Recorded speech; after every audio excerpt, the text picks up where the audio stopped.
والسلام على رسول الله وبعد. Falënderojmë Allahun, mirësitë dhe bekimet e tij qofshin profetit sallallahu alaihi wasallam.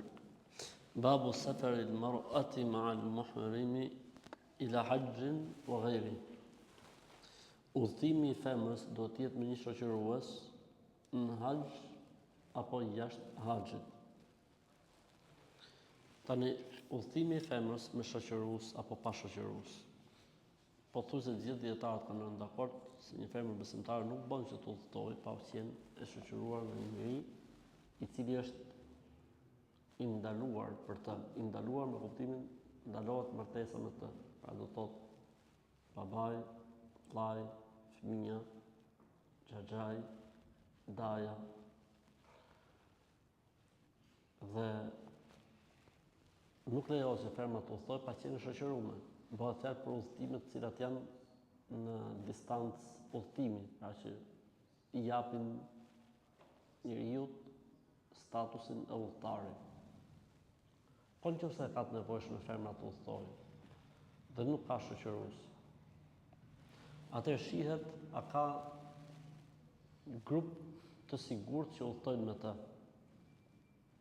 Për shembull, do të udhëtojë për një arsye mjekësore, po burri për shembull nuk shkëputet dot. Mirë po, e çon deri në aeroport dhe e merr, si më thon vllai vet, në aeroportin tjetër, ose e merr njëri i afërt, në krahun tjetër për shembull. Kanë thënë kur ka domosdoshmëri, pra që rrezikohet jeta, ose nevojë që në arsye shëndetësore që s'ka zgjidhje tjetër, apo situata të cilat nuk ka zgjidhje vetëm se me udhëtim, ose përkeqësohen gjërat nëse nuk udhëton, dhe është rruga e sigurt, lejohet. Kjo vlen edhe për haxhin, edhe për umrën. Për haxhin dhe për umrën ka dy mendime dietarësh. Një mendim që thotë tolerohet, duhet patjetër të kesh shoqërues.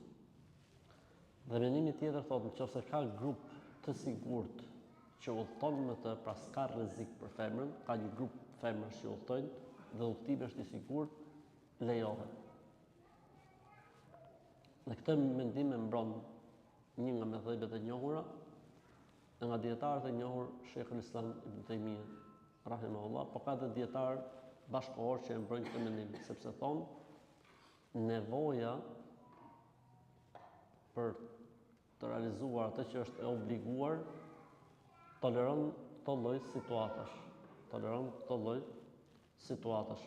Për këtë arsye kanë thonë haxhi i parë i femrës dhe umreja e parë lejohet edhe pa shoqërues nëse është udhëtim i sigurt dhe ka një grup grash që shoqërojnë rastin fjalë.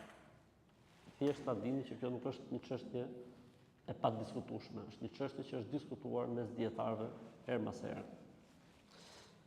An Abdullah ibn Umar radiyallahu anhuma an an-nabiy sallallahu alayhi wa sallam qala la tusafiru al-mar'atu thalathan illa ma'a dhi mahram. Abdullah ibn Umar radiyallahu anhu tregon se dërguari Allahu sallallahu alaihi wasallam ka thënë nuk udhton dot gruaja mbi 3 ditë pa qenë e shoqëruar me një shoqërues që është mahrem. Tek mahremet futen edhe vëllezërit e gjirit, prindërit e gjirit, xhaxhallarët e gjirit dhe dajallarët e gjirit kanë të njëjtin gjykim, njësoj si ai, si më thon, i gjakut. An Abi Sa'id radiyallahu anhu qala arba'un sami'tuhunna min Rasulillahi sallallahu alaihi wasallam fa'ajabatni wa anqanatni. Abu Sa'id al-Khudri radiyallahu anhu tregon 4 gjëra i kam dëgjuar nga pejgamberi sallallahu alaihi wasallam dhe më kanë pëlqyer shumë dhe më kanë pastruar ose më kanë ruajtur shumë.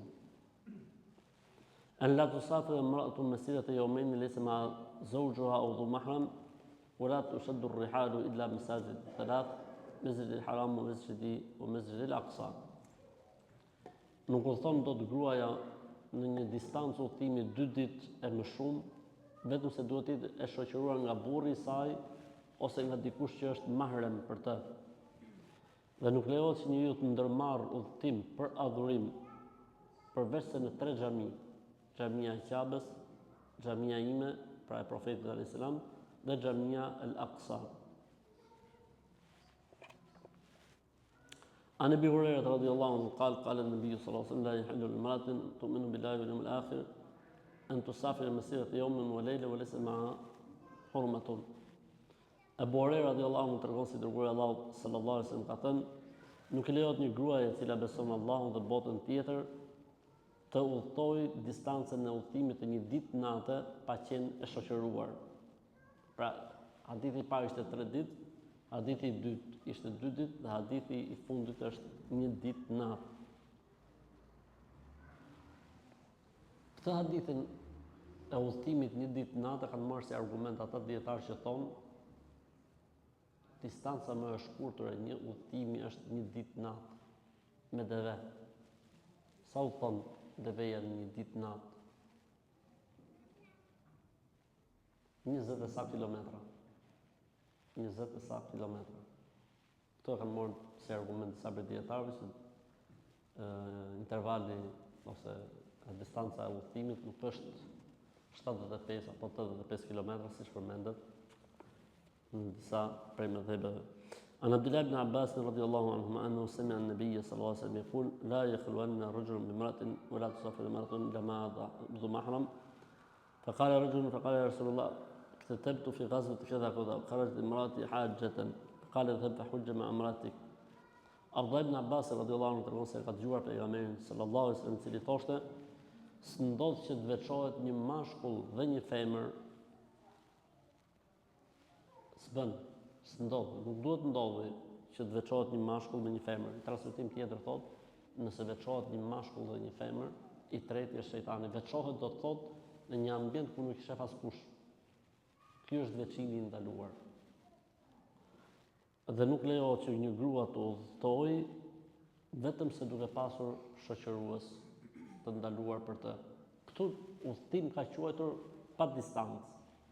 Dhe kjo është mendimi më i saktë. Udhtimi nuk ka distancë në mendimin më të saktë të dietarëve. Dikush tha pejgamberi i Zotit, jam shkruar për një luftë. Pra kam shkruajtur emrin me prezantuar në një nga ekspeditat luftarake. Po gruaja është nisë për haxh. Tha pejgamberi sallallahu alajhi wasallam, shko dhe bëj haxh me gruan tënde. Shko, shoqëro, pra bashkëshortën gruan tënde. Kjo është meseleja dhe Allahu din më së miri.